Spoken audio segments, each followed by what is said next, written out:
Hi friends, welcome. ಇವತ್ತು ನಾನು tandoori chicken ಮಾಡೋದನ್ನು ತೋರಿಸ್ತಾ ಇದ್ದೀನಿ. ಮೊದಲಿಗೆ ಒಂದು ಬೌಲಿಗೆ ಒಂದು ಅರ್ಧ ಕಪ್ ಆಗೋಷ್ಟು ಮೊಸರು ಹಾಕ್ಕೊಂಡಿದ್ದೀನಿ ಇಲ್ಲಿ. ಈಗ ಇದಕ್ಕೆ ಒಂದು ಚಿಟಿಕೆ ಅರಿಶಿನ, 1 ಸ್ಪೂನ್ ರೆಡ್ ಚಿಲ್ಲಿ ಪೌಡರ್, ಇಲ್ಲಿ ನಾನು ಕಾಶ್ಮೀರಿ ಚಿಲ್ಲಿ ಪೌಡರ್ ತೊಗೊಂಡಿದ್ದೀನಿ, 1 spoon garam masala,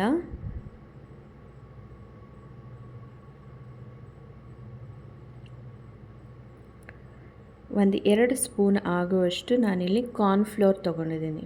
2 spoon cornflour ಹಾಕೋತಾ ಇದ್ದೀನಿ. ಬೇಕು ಕಾರ್ನ್ಫ್ಲೋರ್ ಇಲ್ಲ ಅಂದರೆ ನೀವು ಅಕ್ಕಿ ಹಿಟ್ಟಾದರೂ ಹಾಕ್ಕೊಳ್ಬೋದು. ಒಂದು ಅರ್ಧ ಸ್ಪೂನ್ ಶುಂಠಿ ಬೆಳ್ಳುಳ್ಳಿ ಪೇಸ್ಟ್ ಹಾಕಿದ್ದೀನಿ. ಈಗ ಇದನ್ನು ಸ್ವಲ್ಪ ಮಿಕ್ಸ್ ಮಾಡ್ಕೊಳ್ಳಿ. ಇದಕ್ಕೆ ನಾನು ಒಂದು ಅರ್ಧ ನಿಂಬೆಹಣ್ಣಿನ ರಸ ಹಾಕ್ತಾಯಿದ್ದೀನಿ, ಲೆಮನ್ ಜ್ಯೂಸ್ ಸ್ವಲ್ಪ ಹಾಕಿದ್ದೀನಿ. ಈಗ ಇದನ್ನು ಚೆನ್ನಾಗಿ ಪೇಸ್ಟ್ ಮಾಡ್ಕೊಳ್ಳಿ. ಈಗ ಇದಕ್ಕೆ ಚಿಕನ್ ಏನಿರುತ್ತೆ ಅದನ್ನು ನಾನು ಇದಕ್ಕೆ ಆ್ಯಡ್ ಮಾಡ್ಕೋತಾ ಇದ್ದೀನಿ. ಇದರಲ್ಲಿ 6 ಪೀಸ್ ಚಿಕನ್ ಅಷ್ಟೇ ಇದೆ.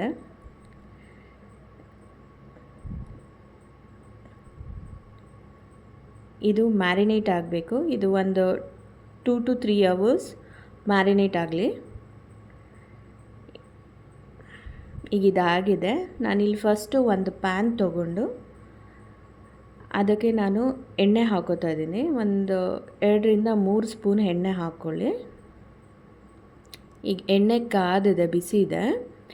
ಈಗ ಇದಕ್ಕೆ ನಾವು ಮ್ಯಾರಿನೇಟ್ ಮಾಡಿಟ್ಟಿರೋ ಅಂಥ ಚಿಕನ್ ಏನಿದೆ ಅದನ್ನು ಬೇಯಿಸ್ಕೊಳ್ಳಿ. ಇದನ್ನು ಸ್ಲಿಮ್ಮಲ್ಲಿ ಬೇಯಿಸಿ, ಯಾಕೆ ಅಂದರೆ ಅದು ಚಿಕನ್ ಬೇಯಬೇಕು. ಅದು ನಿಧಾನವಾಗಿ ಬೇಯುತ್ತೆ, ತುಂಬ ಟೈಮ್ ತೊಗೊಳುತ್ತೆ. ಬಟ್ ನಿಧಾನಕ್ಕೆ ಬೆಂದ್ರೇ ಅದು ಒಳಗಡೆ ಎಲ್ಲ ಬೆಂದಿರುತ್ತೆ. ನೀವು ಜೋರು ಮಾಡಿ ಬೇಯಿಸಿದ್ರೆ ಅದು ಸೀದ್ ಬಿಡುತ್ತೆ ಮತ್ತು ಅದು ಬೆಂದಿರಲ್ಲ ಒಳಗಡೆ. ನಿಮ್ಮ ಮೇಲೆ ಮಾತ್ರ ಬೆಂದಿದೆ ಅಂತ ಅನಿಸುತ್ತೆ, ಬಟ್ ಒಳಗಡೆ ಬೆಂದಿರಲ್ಲ.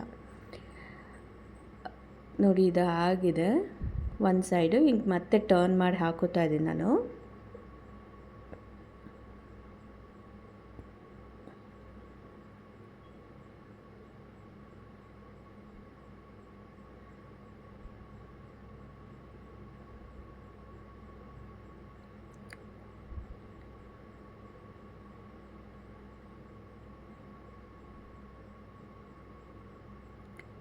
ಇದು ಚೆನ್ನಾಗಿ ಫ್ರೈ ಆಗಬೇಕು. ನೋಡಿ, ಇದು ಹತ್ತತ್ರ ಒಂದು 90% ಇದು ಫ್ರೈ ಆಗಿದೆ.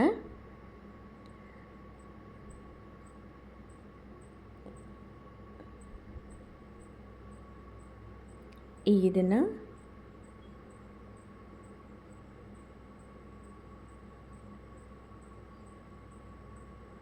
ತೆಗೆದಿಟ್ಕೊಳ್ಳಿ.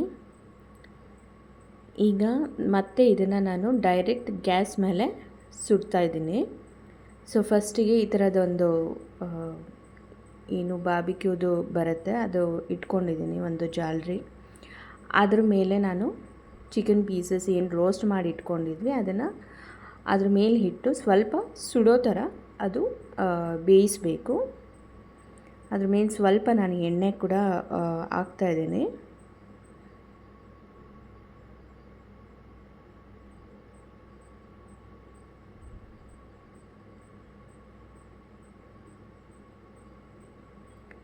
ನೋಡಿ, ಈ ಥರ ಆಗುತ್ತೆ. ಆ್ಯಂಡ್ ಇದು ತುಂಬ ಟೇಸ್ಟಿಯಾಗಿರುತ್ತೆ ತಿನ್ನೋದಕ್ಕೆ ಕೂಡ. Ready to eat. Thank you.